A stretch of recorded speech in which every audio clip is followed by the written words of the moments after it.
এখনো যদি আমরা দেয়ালে দেয়ালে তাকাই, আমরা দেখব তারা তাদের স্বপ্নের কথা দেয়ালে লিখে গেছে। উই ওয়ান্ট জাস্টিস, কিংবা দেশটা কারো বাপের না।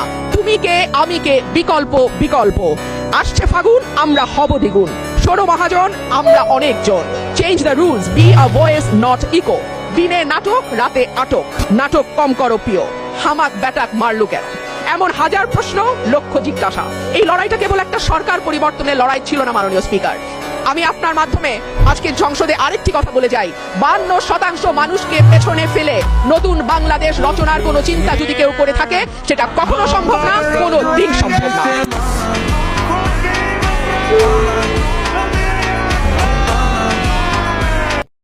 যাক, অবশেষে রুমিন ফারহানা মানুষের কাতারে আসছে। সাধারণ মানুষ যে কথাগুলো বলতে, কথাগুলো রুমিন ফারহানা সাধারণ মানুষের কথাগুলো উনি তার মুখ দিয়ে কইছে। অবশেষে এই আওয়ামী লীগের আমলে যে রুমিন ফারহানারে দেখছিলাম, এবার সংসদে সেই রুমিন ফারহানারে এতদিন পর দেখলাম জ্বলে উঠতে। ধন্যবাদ রুমিন ফারহানা।